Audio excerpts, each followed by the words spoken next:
नारी से लक्ष्मी का फर्क आता है। ये बातें शुरू में कल्पना लगती है हमारे लिए भी कि हम कहाँ, देवी देवता कहाँ, हम कहाँ। पर जब हम ज्ञान को समझते हैं हमारे आचरण में धीरे धीरे फर्क आता है और हम सच्चे मन से समझ पाते हैं कि परम पिता परमात्मा ही हमारे सच्चे मतलब पिता है, हमारे सदगुरु है, शिक्षक है।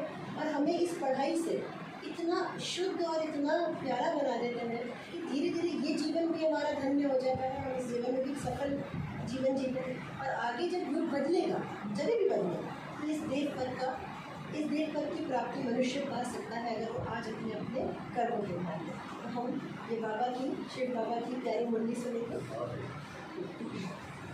ओम शांति। ओम शांति। 4/7/2026 की वाणी है। मीठे बच्चे, ज्ञान सागर बाबा तुम्हें ज्ञान का तीसरा नेत्र देने आए हैं, जिसे आत्मा की ज्योति जग जाती है। बाबा तीसरा नेत्र देते हैं, लेकिन तीसरा नेत्र नहीं होता है जहाँ आत्मा का वास है। प्रश्न है,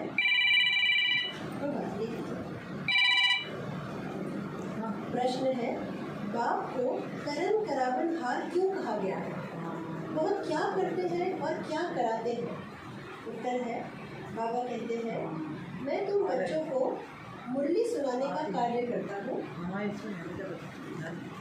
मुरली सुनाता हूँ, मंत्र देता हूँ, बच्चों को लायक बनाते हैं, फिर हमारे द्वारा स्वर्ग का उद्घाटन कराते हैं, हमें ऐसा पैगंबर बनाते हैं कि हम सबको खुशी का, शांति का, प्रेम का, पवित्रता का पैगाम सुनाते हैं।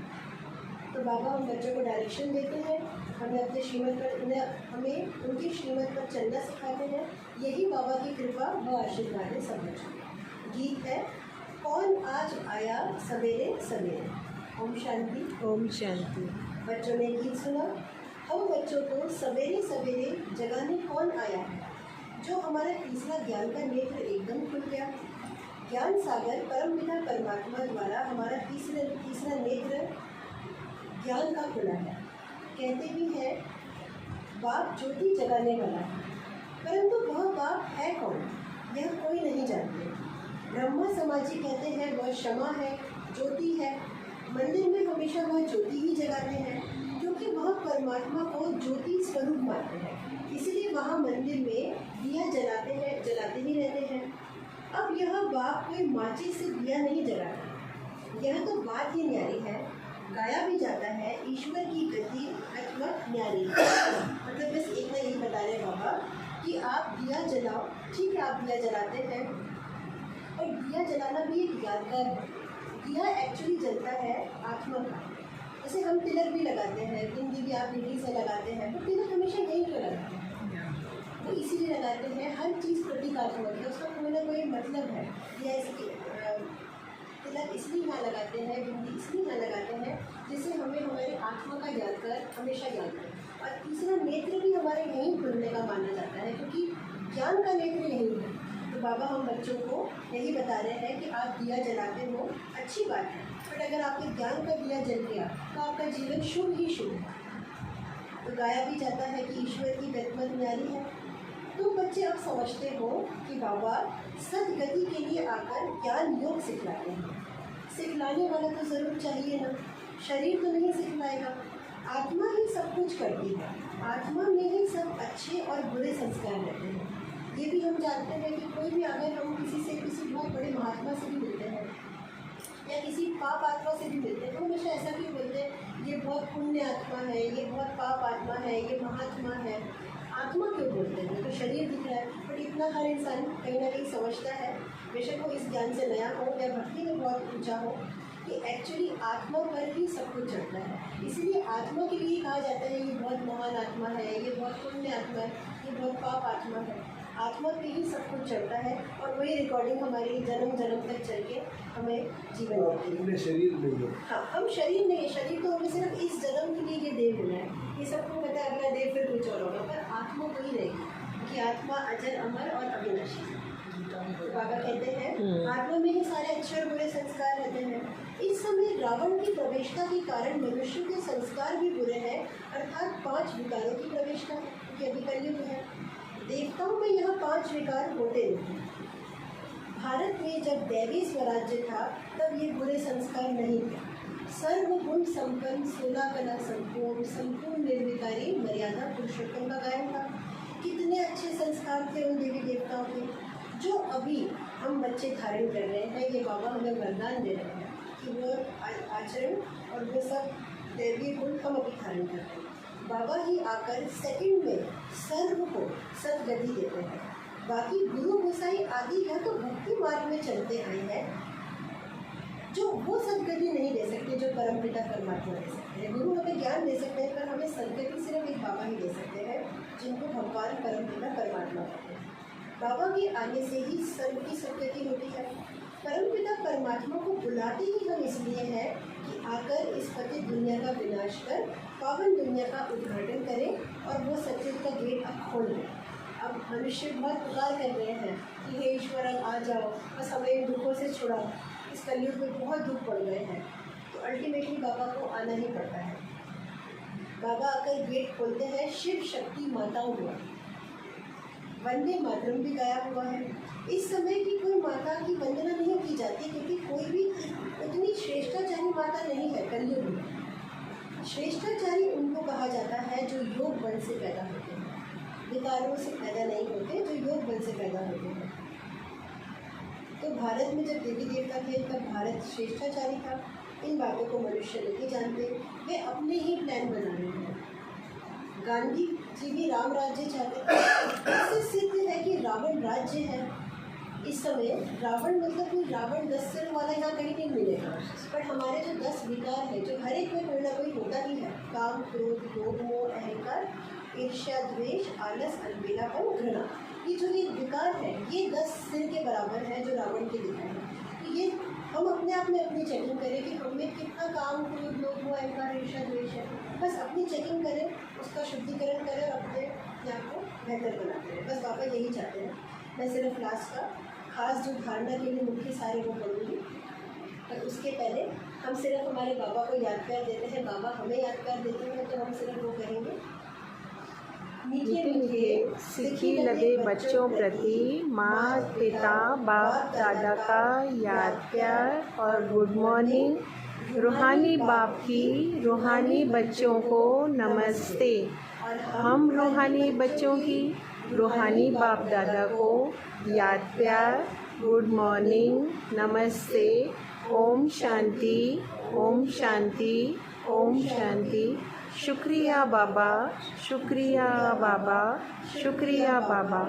वाह बाबा वाह ड्रामा वाह मेरा श्रेष्ठ भाग्य वाह मुरली वाह मेरा श्रेष्ठ दैवीय परिवार वाह री में ब्राह्मण आत्मा वाह। ये हम बाबा के गीत करते हैं कि जिससे हमें हाय हाय नहीं करना, हमें हर पल बाबा के गीत गाने, क्योंकि हम बाबा के बच्चे हैं, उनकी कवच में सुरक्षित है और उनके शिवर पर चलते हैं। तो धारणा के लिए मुख्य सार है पहला, पास्ट इज पास्ट। जो बीता उसे भूलकर गृहस्थ व्यवहार में रहते हुए सतो प्रधान बनने का पुरुषार्थ करना है। हमें कहीं कुछ छोड़ के नहीं जाना, कुछ भी इन कपड़ों को भी हम वाइट कर लें, या हम तो गृहस्थ छोड़ के आश्रम में आ जाएं, सब कुछ छोड़ के हमें कुछ नहीं जानना। इसी परिवार के बीच में रहना है, सबकी पालना करके बस मन से बाबा को याद करके हमें अपने आचरण में धीरे धीरे सब में फर्क लाना है, जिससे हमारा जीवन सफल है। तो विनाश के पहले बाबा कहते हैं कि इस कलयुगी रूपी दुनिया का कहीं ना कहीं तो विनाश होगा।